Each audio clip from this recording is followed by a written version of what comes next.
Yeah, hi. Good evening, all of you. And I think we are ready to start the webinar. So thank you, Mr. Nitin, and all participants for joining today's webinar. To start with my introduction, I'm Vaishali. I'm a company secretary from Simply Biz. I have over 17 years of experience, and I head the vertical called Simply Corp, where we manage end-to-end corporate secretarial compliances for various companies. So just a little introduction about Simply Biz. Simply Biz is basically a multidisciplinary professional services firm. We have competency in finance, accounting, tax compliance, and payroll. So we have adopted a product-driven approach, and we have four verticals: Simply Setup, Simply Corp, Simply Transact, and Simply Fact. Um, Simply Fact basically deals with business setup services. Simply Corp is into corporate governance and secretarial services on a subscription model. Simply Transact is into transaction advisory for fundraising. And entity management, basically, we do accounting, tax, payroll, and reporting under Simply Fact.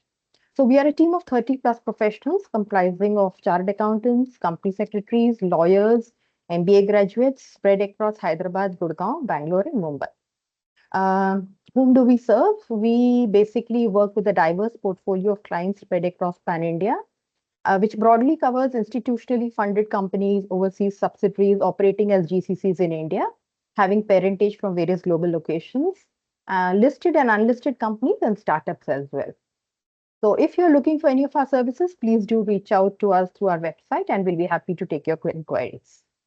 So coming to today's webinar, we are extremely happy to launch this knowledge series by inviting professionals from our core network. Today, we have the privilege of hearing Mr. Nitin Sharma.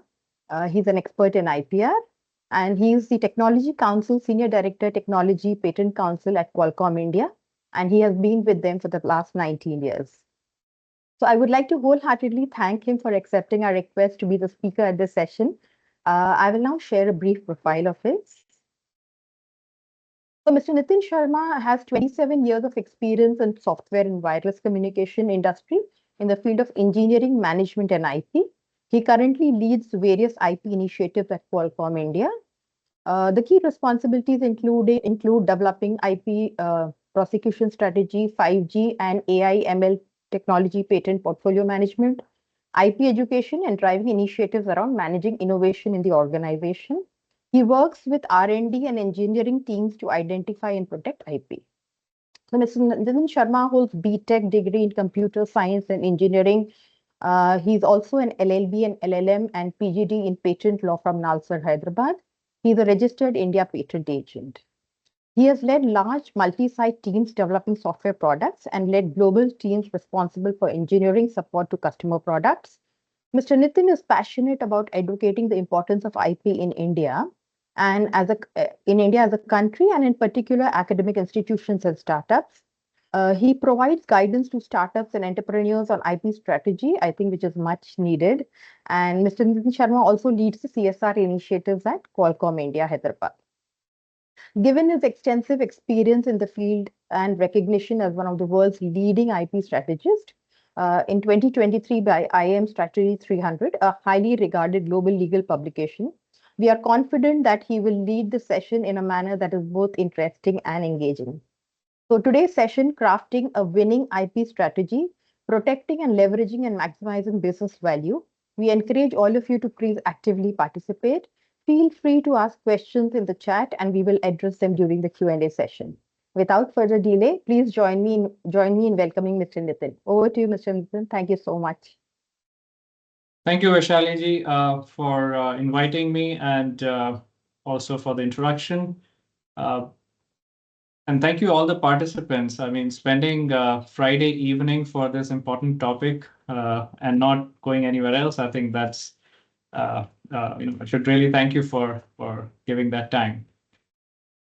So for today's next few minutes, I think please feel free to chime in through the chat window. I'll probably ask a few questions, so please respond using the chat.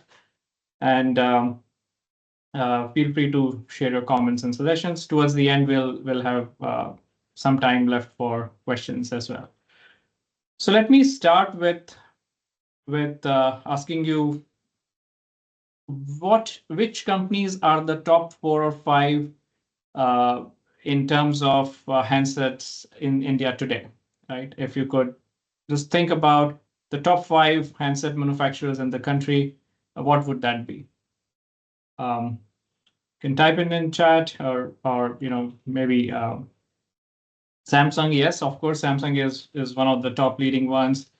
Uh, Apple is coming up. Yes, I think Apple is doing good in India. I think they're increasing in their numbers. One could say Xiaomi and OnePlus and these companies. Now, let's take a step back and reflect which companies were in the list of top 5 in 2016 timeframe. Samsung, yes, again. Uh, Nokia, yes. Do you remember Micromax? It was number 2 back then, right? Carbon, Lava, right? Motorola, of course. So what has changed in this period, right? From not so long ago to now, what has typically changed? Especially if you look at some of these brands, which like Micromax and Carbon and Lava, right? Typically, see, for any business or any company, whether it's a startup or a big business, when they enter a business, they basically come out with a value proposition for the customers, right? And they innovate in something, right? Whether it's in the business process, in execution, or in a product, technology, whatever it is, they come out with a new value proposition. And for any business, as we all know, it has to protect its value proposition to stay relevant as it progresses, right? And if that company is not able to protect its value proposition, then it will perish, right? So either it has to protect its value proposition, or it has to continue to offer new value propositions to the customer. Now, if you look at the entities which were ruling few years ago and not now, one of the key reasons is that they were not able to protect their value propositions, right? If you look at some of the Indian handsets, handset brands which really became big during that time, their main value proposition was to bring out handsets at affordable pricing with the customized features, right? They looked at certain aspects of Indian consumer needs, and then they brought those things out at an affordable price. But their key value proposition was in terms of the trading, or in terms of the sales distribution channel, etc. Right? Now, when the original manufacturers realized that, and remember, at the same time, there was a advent of e-commerce like Amazons and Flipkarts. They were really getting popular.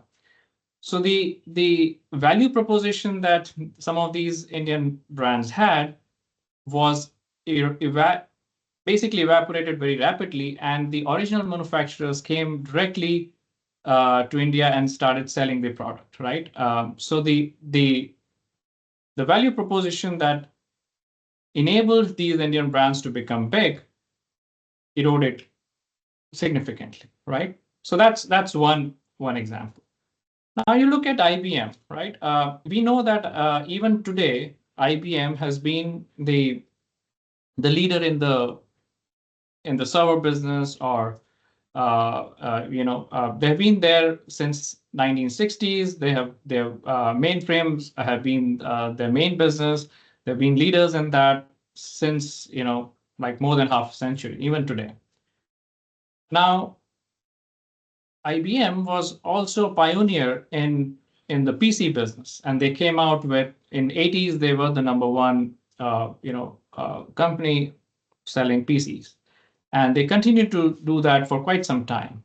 But today, if you see, they're still number one of the leaders in mainframes. But in PC business, it's the position is not there, right? They basically came out of the business.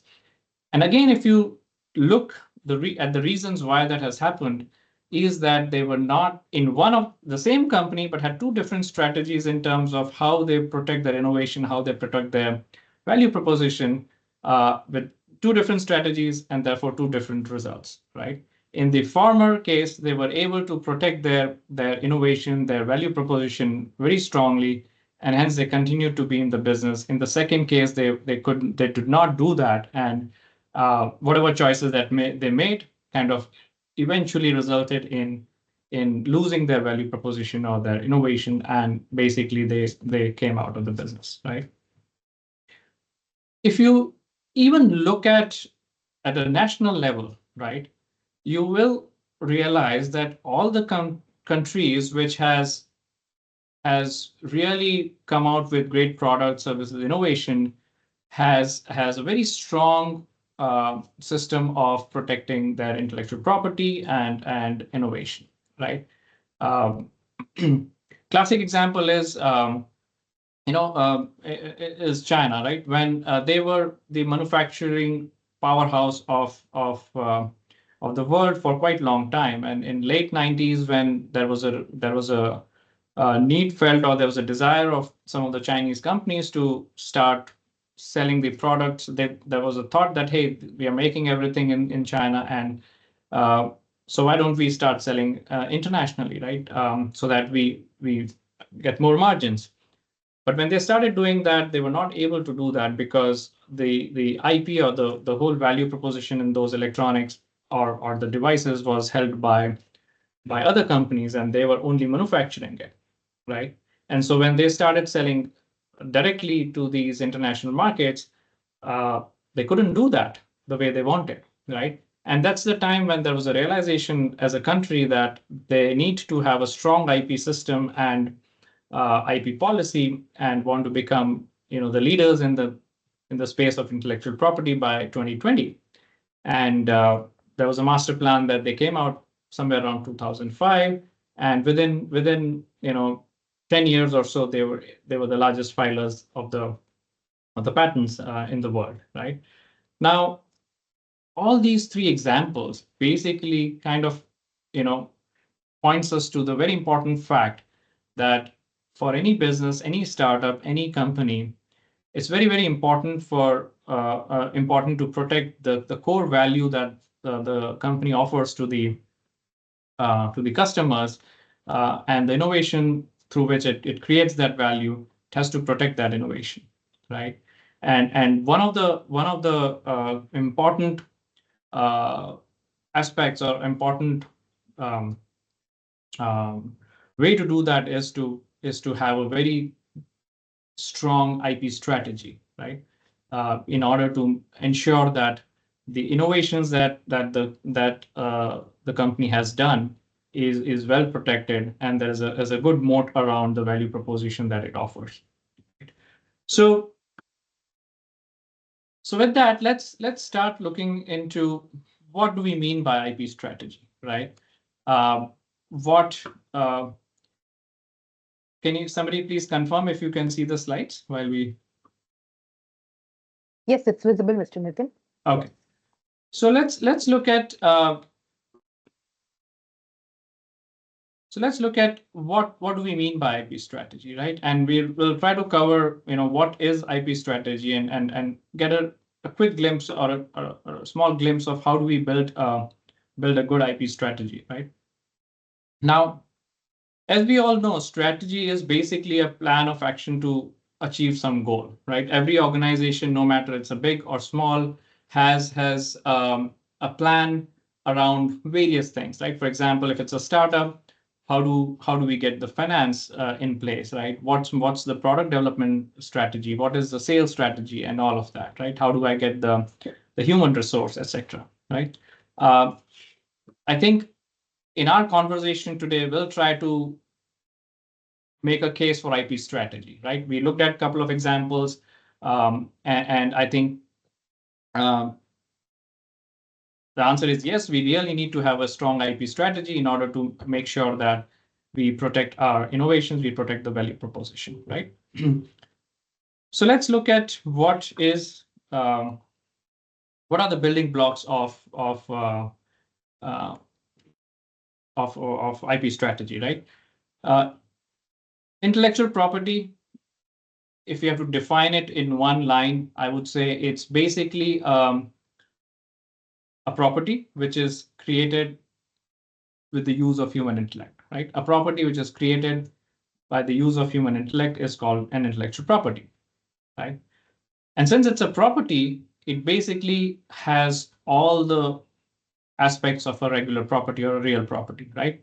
Which is basically two things, right? Essentially, one, there is a sense of ownership, right? Every property has an owner, and it has certain rights associated with it, right? And what are those rights? Those rights are typically, the right to use the property in the way the owner wants, the right to sell the property, right to license it out, and so on and so forth, right? So intellectual property, being a property, carries the same aspects, right? Or it has the same aspects, which means there has to be an owner associated with it, and there are certain rights associated with it. So basically, first takeaway I would say is that every intellectual property is just like a property, right? The only difference being that intellectual property is an intangible property, and it's basically, and that's where the difference comes in, and that's where the aspect of copying and taking it away from somebody becomes easier because it's an intangible property, but otherwise it has everything that is applicable to a property, right? Um, if you look at property, there are different types of properties, right? You have real estate, you have movable property, jewelry, car, real estate, etc., right? And so there are different types of properties that exist today, and similarly, there are different types of intellectual property that exist today, right? Let me ask you a question. Have you created any intellectual property anytime? Anyone, if you could just chime in and type in the chat box. Could you give me any property that, or any intellectual property that you've created? Intellectual property being a property which is created using a human intellect.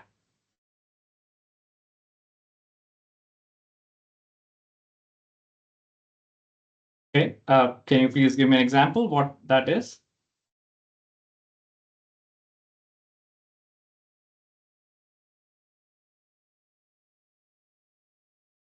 Sure. Yeah. So I think for the rest of the people who are thinking, and when I ask this question, typically, in a group of, let's say, 50 people, there are a few people that say, yes, they have created. But let me ask you this. Have you ever created a picture on the phone? Have you ever clicked a picture on the phone or a camera? I'm sure our answer is yes, right? Have you ever written a design document for a product, right? Answer is yes, right? If you are a software engineer, I'm sure you would have written a software. I'm sure you all are interesting people, and in your college days, you would have written a poem for somebody in the college, right? I'm sure a few of you would say yes. Or you would have performed on the stage, right? Or you would have sang a song on the, I think all of these are the product which is the creation of human intellect. And therefore, it qualifies for being an intellectual property, right?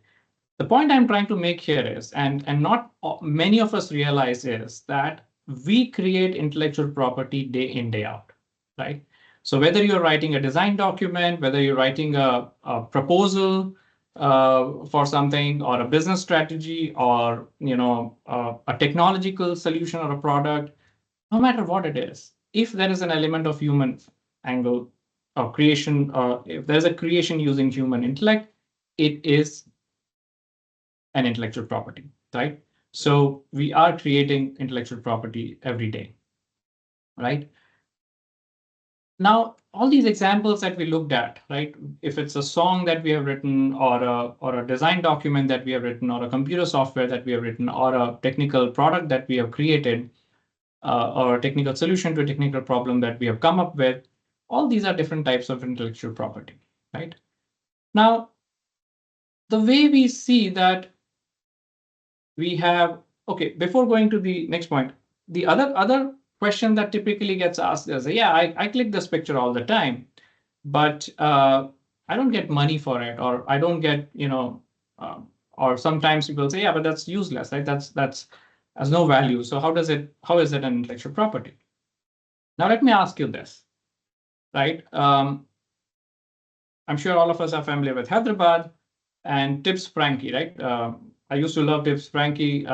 If I go to next Necklace Road, back then when I used to go to next Necklace Road, I would get a Tips Frankie for 50 rupees, right? Very nice, tangy Tips Frankie, Paneer Frankie. At the same time, if I would go to the Inorbit Mall third floor, I would get the same Tips Frankie for 150 rupees, right? Now, if I go one floor up inside PVR Mall theater, I would get the same Tips Frankie for 250 rupees, and exactly same Tips Frankie. Now, the amount of the cost that I pay for that product varies in all these three locations, right? Why? Right? Why is the value different, or the cost I'm paying is different, right? And we all know the reason is that there are a lot many other factors that come into the play to define or to arrive the value of a particular property, which in this case is a Tips Frankie, and something that I would charge the customer, right? So it's not so much about the property itself, but there are other factors around it also to determine the property, the value, right? And if that is the case with the property, I would assume the same as the case with the intellectual property as well. Just the fact that you have created an intellectual property and you have not received a value for it doesn't mean that it's not an intellectual property, right? The concept of value is a separate concept, and therefore it does not determine whether a particular entity is intellectual property or not, is what I wanted to convey here. Because a lot of times I hear these question or this concept that, hey, because it's, I created, so what, right? I'm not being paid for it or whatever. The answer is, yeah, that's true. But how do you derive the value out of a property depends on your sales strategy, your commercialization strategy, etc. Right? But just because I have clicked a picture on this phone today does not, and I'm not getting a money for it, that doesn't mean that it's not an intellectual property, right? And it's very important for us to keep that thought in mind, because as part of our daily professional life, whether we are working for a company or for our own venture or whatever, we are creating intellectual property day in, day out of different types. And the how we derive the value of that from that intellectual property depends on many other factors, right? And not just the property itself. Okay, so key takeaways. One, intellectual property is a property which is creation of a human intellect. There are different types of intellectual property, as we see, like technical solutions, design documents, or a book that we would have written and things like that. And the value is a separate concept. It does not define whether a particular thing is intellectual property or not.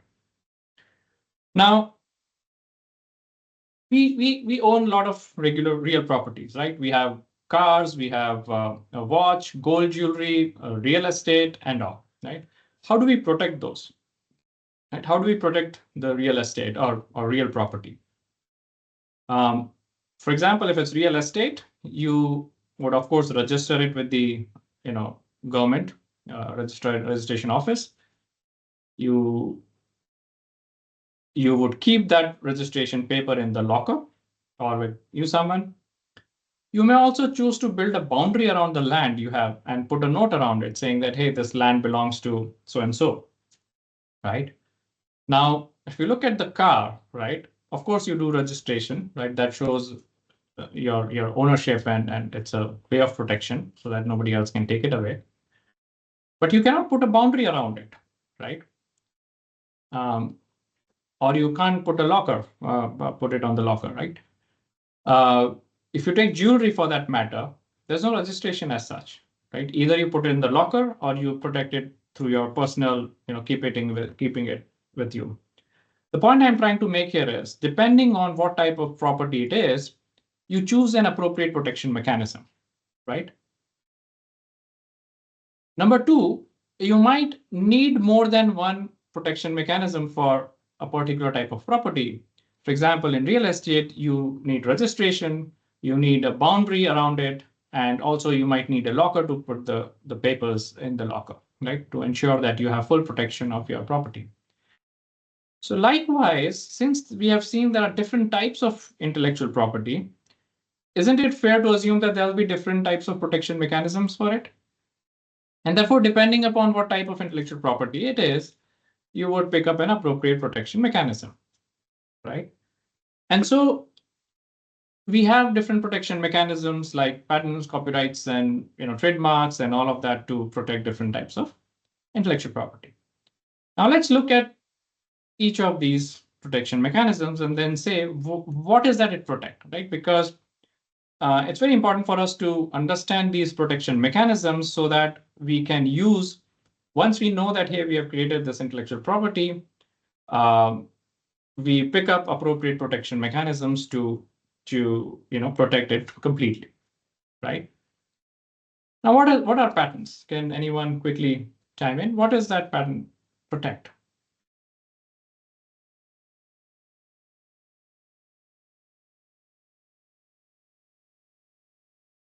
So let's say in each of these protection mechanisms are governed by the laws, right? So the patent law describes what all cannot be patented, right? Everything else is patentable, right? Yes, novel invention. Yes, you're right. But what we are looking for is the subject matter, right? Um, for example, the patent law says that, hey, you cannot protect discovery, right? So let's say today you discover a new element in the periodic table. That's a discovery. That's not an invention, right? We have not created it. We have discovered it. And therefore, if I discover a new element in the periodic table, I cannot go and patent it because that's a natural phenomena that I have not created. So scientific discoveries are not patentable, right? Likewise, an abstract solution is not patentable, right? Or a thought or something which is abstract cannot be patentable. And likewise, you have quite a few list of items that cannot be patentable, right? Everything else is patentable. Now, for a general conversation, I think let's say that patents allow us to protect, let's say, a technical solution to a technical problem, right? That's patentable, right? So let's say you have come up with a solution to increase the download speed of your on a wireless network. That's patentable, right? Because it's a technical solution that you have created to a technical problem. Or in other words, you could say that the patents protect ideas, right? If you have certain ideas, then they are protected under patents, right? And those ideas should not fall into the categories uh, in which the patent law excludes, right? For example, abstract ideas are not patentable, discoveries and all, they are not patentable, and so on and so forth, right? So patent protects ideas. Let's keep it simple. Let's say now, I'm sure all of us like movies, right? And even before going to a movie, start watching a movie, you typically know what's going to be the story and all of that, right? And for example, there were three Devdas movies that came out, right? The first one was Devanand's movie. Then the second one was Shah Rukh Khan and Jackie Shroff. And then there was another version called Devdi, right? Story exactly same, right? In spite of story already being told in the first Devdas movie, the second movie was also hit, right? And I guess the third one as well. And likewise, the Dawn movie, right? The Dawn 1, Amitabh Bachchan, Dawn 2 with Shah Rukh Khan, both were super hits. Now, why do you think, even though people knew the story, still the same, the second movie also was hit, right? Why would people go and watch the same story again? Like if I tell you the same story multiple times, I'm sure you'll stop enjoying it, right? So why do you think people? Why do you think people would go and um, watch it again, right? Any thoughts? Can you please? Type in the chat. Why do you think? You know, what's different in that, right? So if I have to summarize, right, you might want to go either for you may like the hero and heroine, and so you may want to watch him do the act. You may like the songs which are different, so dialogues could be slightly different and things like that, right? Now, if I have to summarize all this, can we say that the expression, even though the central idea of the movie was same, the expression of that idea was different? Do you agree? Right? Even though the story was same, the expression of the story in terms of the characters, the settings, the songs, the acting, the dialogues was different, right?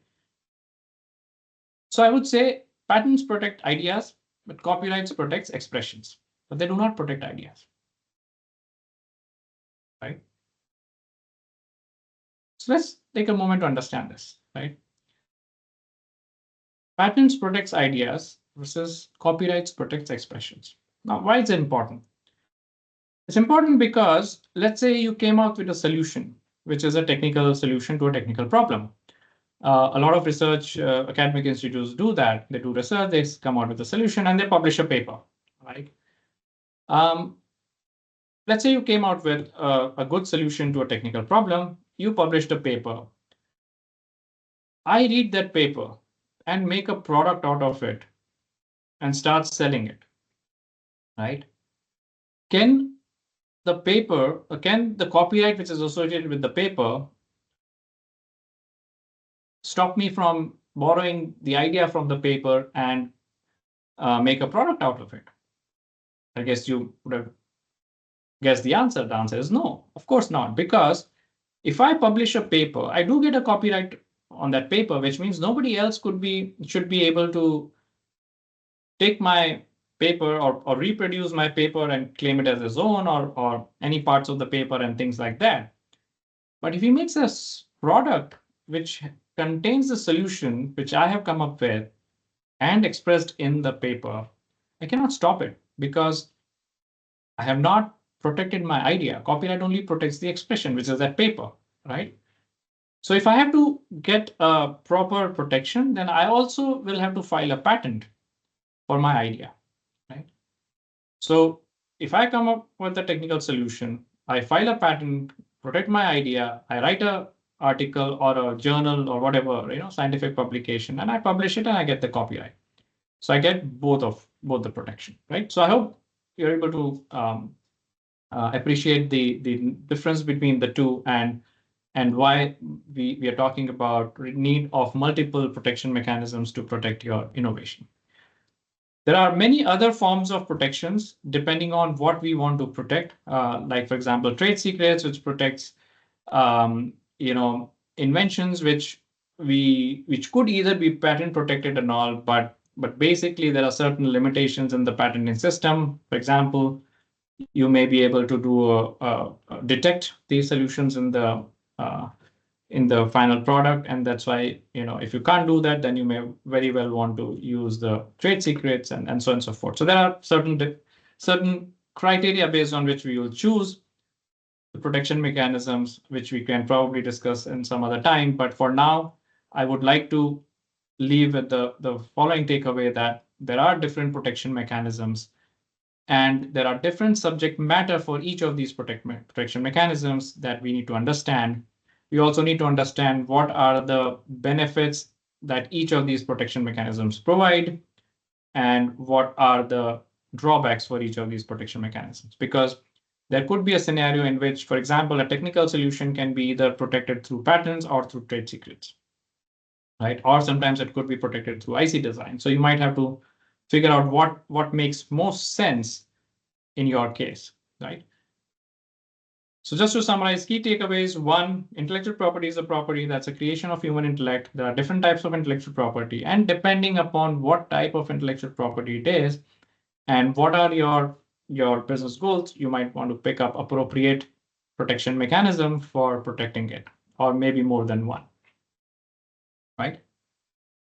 So now that you have created intellectual property, now you have innovated, you have kind of created protection around it, you might want to look at how do you make use of it. Because remember, what is intellectual property? Intellectual property is actually a business tool, right? It is governed by the Ministry of Commerce, right? And it is classified as industrial property.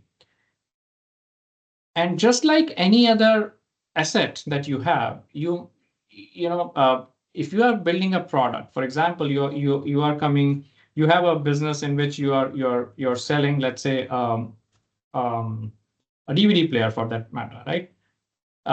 You need to have a commercialization strategy for it, right? Just by creating that product does not guarantee that you'll be able to sell it, right? You need to step out, you need to figure out, what do you want to do with this? How do you want to sell it? How do you want to reach to the customers, et cetera, et cetera. So likewise, industrial IP, intellectual property is an industrial property, and you need to figure out how do you make best use of it. So let's look at what are the potential users of it, right? Now, one of the prime use of intellectual property is to differentiate your product from the rest. As I said, every business when it enters a business, it tries to create a certain value proposition for the customer, right? And so intellectual property IP mechanism is a mechanism to protect that particular value proposition, right? Of course, it has to meet the guidelines of the subject matter that can be protected under the protection mechanisms, but the idea is that if you have come up with a very nice technical solution that solves a particular technical problem in a certain category of products, your product can be differentiated because your product offers that new feature or a new solution or whatever, right? That's one use. The other um, so that's how you protect your business and technology roadmap, right? You and that solution is not you can stop others to use your solution, right? Because you have got this protection. The other very important mechanism for it, and which many people who look at intellectual property as a monopolistic tool, they don't realize that it's a great tool for collaboration. In fact, it is more used for collaboration and sharing and all that rather than excluding others from doing others from using the intellectual property. Imagine you are a startup and you have come out with a great product, and there's a good value that it offers. But because you're a startup, you can't scale it up. You can't reach out to the markets and get the best out of your product, right? Intellectual property can give you a great collaboration mechanism, because you can then go back to a company which is much bigger and larger, but has a distribution reach, and say that, hey, you take this technology, take this product, and we share the benefits of it. You bring in the value of market reach, sales, and all that, and I bring the value of the technical advancement, the solutions, and all that. And we have seen that happen a large number of times, right? And that's a great way to commercialize your product. It's also a great financial asset, right? We have increasingly started seeing in India that startups which has IP assets get a better funding or get better market valuation. So we are seeing, and globally in the countries where the IP system is strong, this is a great financial asset.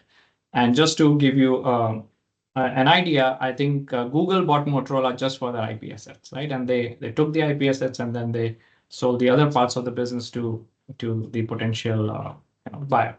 So so IP is increasingly becoming a great financial asset, right? So what is IP strategy, right? So IP strategy is basically a strategy for a generation of the IP assets, which includes looking at your business, your company, and then say what is the value proposition that it's creating, identifying those innovations, picking up appropriate protection mechanisms so that your value proposition, you have built a good moat around it. And then once you have created that, you have a good commercialization strategy and how do you want to use it?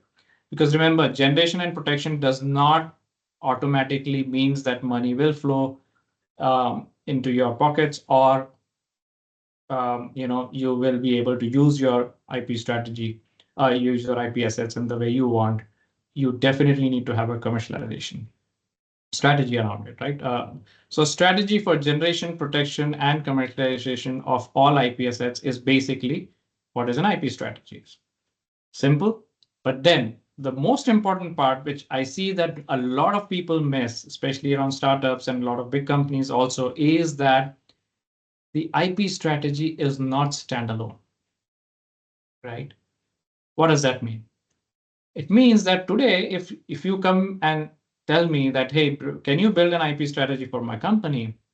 I would say yes, but that doesn't get me started because I don't know what is the goal of the company, right? Same thing. If you are a financial expert and a startup guy comes or a company person comes and approaches you and can you give me a good financial strategy, finance strategy for me, or good HR strategy for a company, or good marketing strategy for a company? Can you give that strategy to the company or an organization without knowing majority or all the details about their products, what the company wants to do, what are their goals, and so on and so forth, right?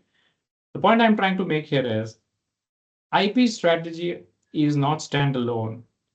It has to align very well with the overall company strategy. It has to align with financial strategy. It has to align with the sales, marketing, product development, every other aspect of the product or a business. You cannot have a standalone strategy because, for example, if you if your company does not plan to sell or reach out in a particular geography, you may not need to protect your IP assets or build IP assets in those geographical areas, right? You may want to save the cost. Or you may have to tell, okay, what is the finance available for this so that I can build these assets, because building IP assets cost money and I need to know, how much money I have at my disposal to build good IP assets, right? Um, so I need to know about the financial strategy of the company. I need to know which markets you want to go. I need to know what are the product segments you're targeting for, and so on and so forth. So there are like the whole sort of details that you need to know to build a good, strong IP strategy. And therefore, it's not um, one strategy doesn't fit everyone, right? So it basically needs to be a full-fledged IP strategy, very well integrated with your business things. Now, in next couple of minutes or so, or real quickly, I'll give a example of how you build this IP strategy, right? And maybe then we stop for questions. For example, let's take a technical solution and patents around it, and then for a quick thing. Now, let's say you develop a product, you look at what are the innovations that have come in that, right? Then you look at, is there an appropriate protection? What is the appropriate protection mechanism, right? Looking at all these things, assume that it can be patented, which basically, it's basically an improvement for method and all of that. Assume that you've fit this criteria wherein you can protect a patent, right?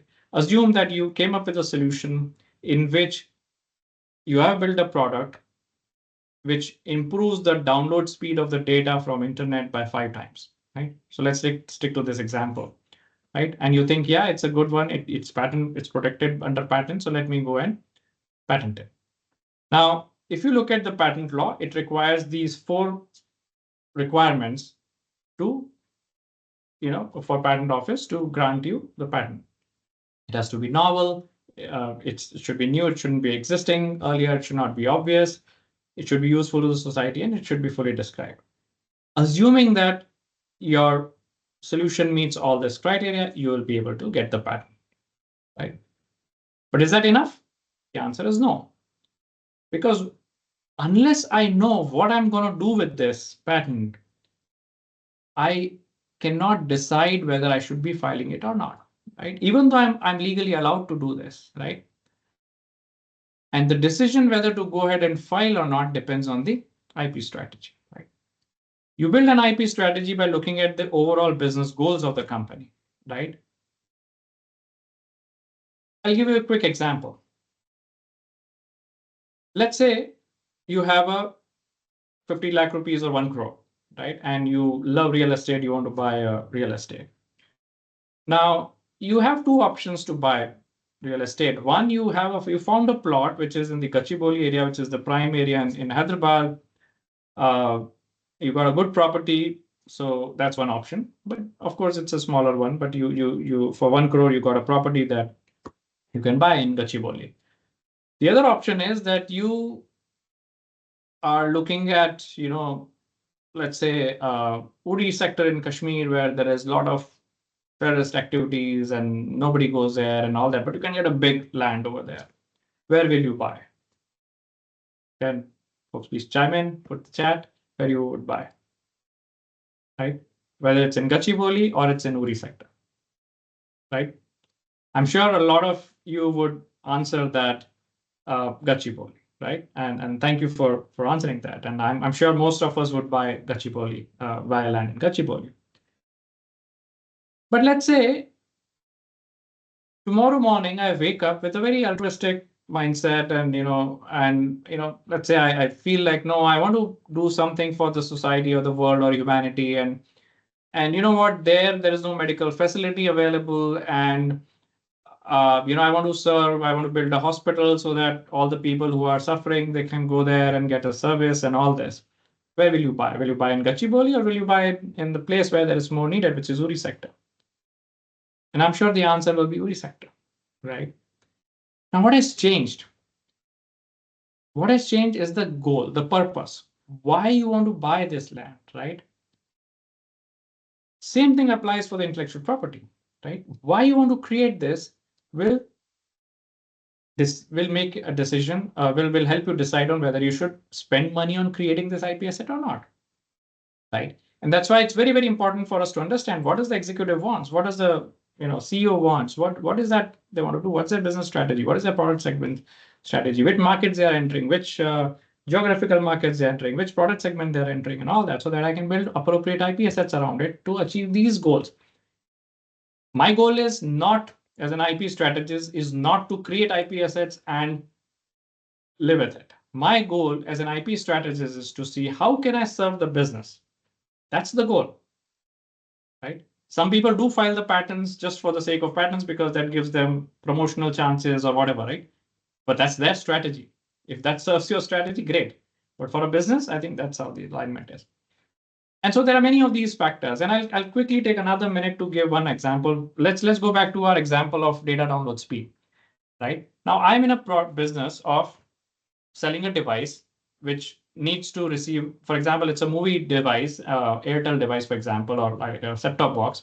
And if I'm able to get a solution which can bring the data download speed by 5 times, right, over a wireless network, that'll be amazing, right? Isn't it? It's just a good one. So I should file it because my product then will be 5 times better than the other company's product, right? Great. We file it, right? But assume that solution works only for 2G networks, not for 5G networks. Should I still go ahead and file it today? Probably not. I'm sure none of us are now using 2G, or very less of us might be using 2G, only for a very. So immediately the answer, which was resounding, yes, let's go and file it, suddenly became, no, let's not file it, right? So it depends on, even though the innovation was high, the solution improved the data speed by 5 times, but that was for the past technology, the answer became no, right? And likewise, so the point I'm trying to make here is the moment you change the goal, your decision will change. And that's all is about that. That is exactly what we're talking about, is an IP strategy.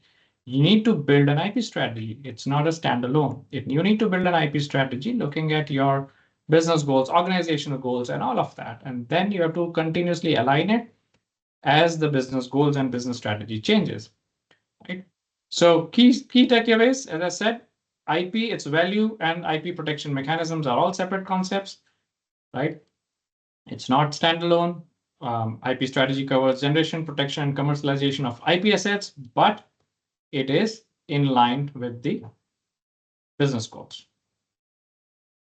Last, I would like to leave you with this excellent free resource that's available. It's called l2proindia.com. You go there, you register. It's a free resource. You can, there are 3 levels: basic, advanced, and intermediate. It gives you all the details of IP strategy, etc., and a good primer, free of course. And then you get a certificate from government or DPIIT, NLU Delhi, and I guess Qualcomm. So it's a free resource. You can make use of it. So with that, I'll pause here for questions and any other thoughts, comments that you may have. I see Hari has raised his hand. So Hari, if you could type in your question, or maybe if you can get yourself unmuted, please.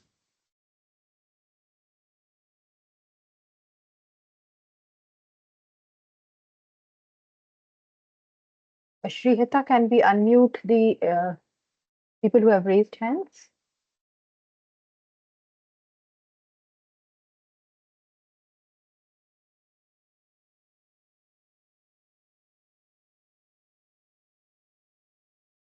Yeah, hi. Can you hear me, Mr. Nitin?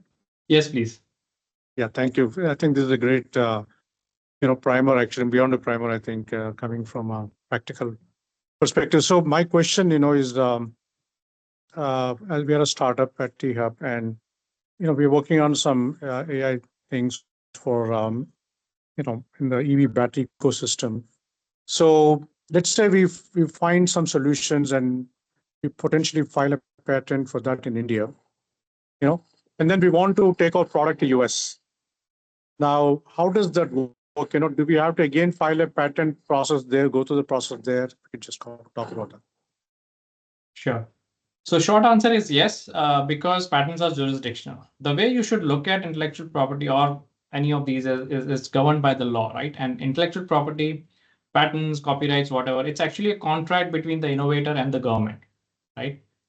Innovator brings in the innovation to the society, and society, that's government, in return gives him monopoly for a certain period of time, right? Because the goal that government or the society has to encourage people to solve the problems, right, for the society, for the benefit of society. And in return, you get a limited time to commercialize it, make best of it so that you can recover your cost, etc.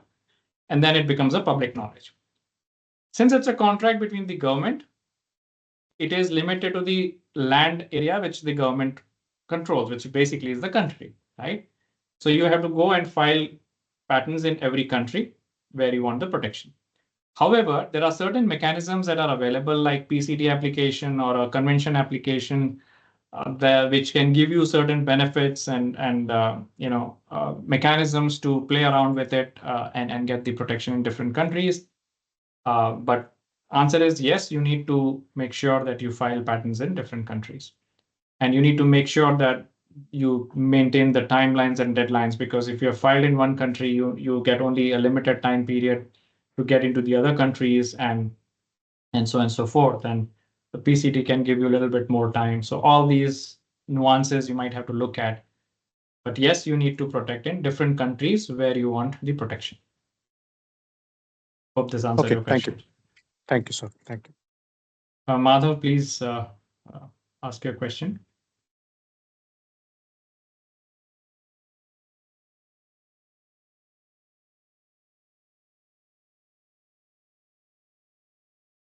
Yeah, you can unmute yourself. Yes. Please unmute yourself and you can ask the question.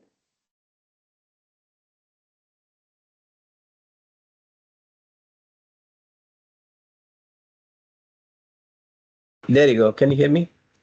Yes.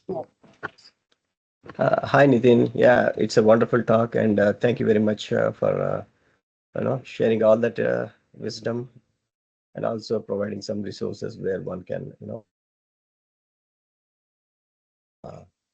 explore and thoroughly understand what it is and what are the tools available, to check on that. I really appreciate it. And actually, my question was,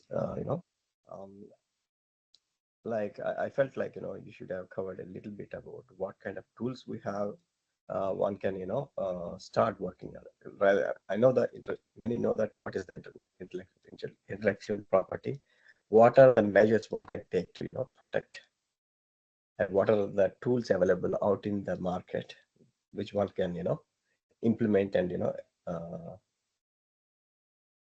understand. If you could share some resource in that area, that should be helpful for us. Okay. Since I had a little tough challenge hearing your voice clearly, but let me rephrase to see if I understood your question. You're looking for some tools in this space so that you can make use of it as part of your organization's Yeah. around IP and all, right? Okay, thank you. So yeah, as I said, l2proindia.com is first resource that you can look at and get a overview of what's there. And this particular resource gives you pointers to many other things, like, for example, what government uh, facilities are available and so on and so forth, right? So you could do that. It also gives you details about certain tools which are available either at the WIPO website or elsewhere, like European EU website or US website, wherein you can go and do searches free of cost and try to do a prior art search, etc. And then I'm sure there are plenty of other knowledge resources available to understand this whole thing. Now, so to summarize, there could be tools around the overall knowledge to increase the knowledge, which I said is the L2 Pro India and other things. There are tools or resources available by the government of India that facilitate, let's say, startups to file patents for free. They provide patent professionals to work with you. Government pays them, but then you get it for free, and those kind of things. So there are links to the government schemes. Third, there are tools for prior art searches and to look at what already exists and is it really novel and all that. So there are certain tools like eSpassNet or Patent Scope, or I think WIPO, WIPO.org. WIPO also has some free tools to do the patent searching, etc. That's one set of it. With the advent of AI, you might see that there are certain tools that are emerging right now to kind of take your invention details and then kind of craft patent applications. I have not seen those tools mature enough yet to completely rely on that. And therefore, I will not advise to skip engaging a patent professional and directly relying on those tools to create your patent applications, right? In my practical example, one of my team member, he left a company, he started a startup actually in T-Hub. He spent his 3-4 years in that. He actually filed a couple of patents, but his idea was basically taken away by somebody, and he was out of the business. Right, a very practical example. It happens all the time. He got grant of those patents just 2 weeks back, and we're discussing on how we can make use of that now that he has got the rights. Right, but sorry, I was trying to say something. But the point is that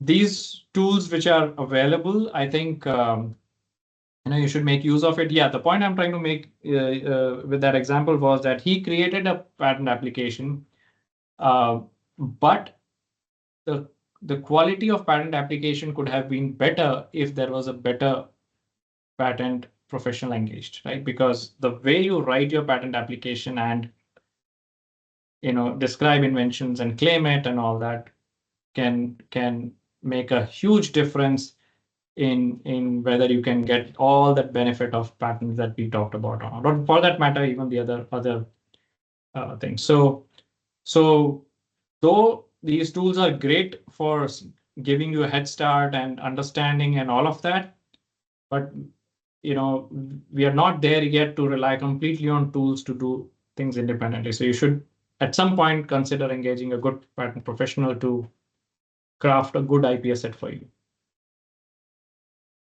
Hope this answers the question.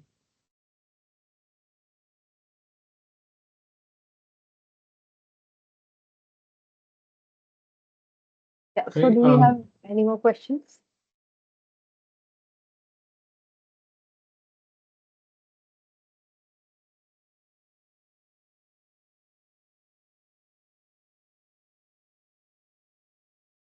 Okay. All right. So I guess no Yeah. more questions. So maybe we can wrap it up. Yeah. So thank you so much to the participants for joining today's session, and heartfelt thanks to Mr. Nitin. I think it was an incredible webinar which gave us a lot of insights. I think we understood the importance of protecting core values, value propositions through IP, modes of commercialization, IP strategy. I mean, so many things which came out with practical examples, which was very, very insightful and inspiring. And once again, thank you so much for your time and effort. And we look forward to engaging in future sessions.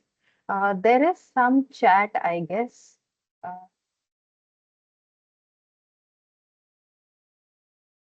no, I think yes, people are happy and they're saying thank you so much for the session. And we will definitely engage once again. And really thank you to everybody. Thank you so much. Thank you all. I think it was pleasure talking about this and having you today. So thank you again for inviting me. Look forward to next conversations. Thanks. Have a good day. Thank you Bye. Thank you so much.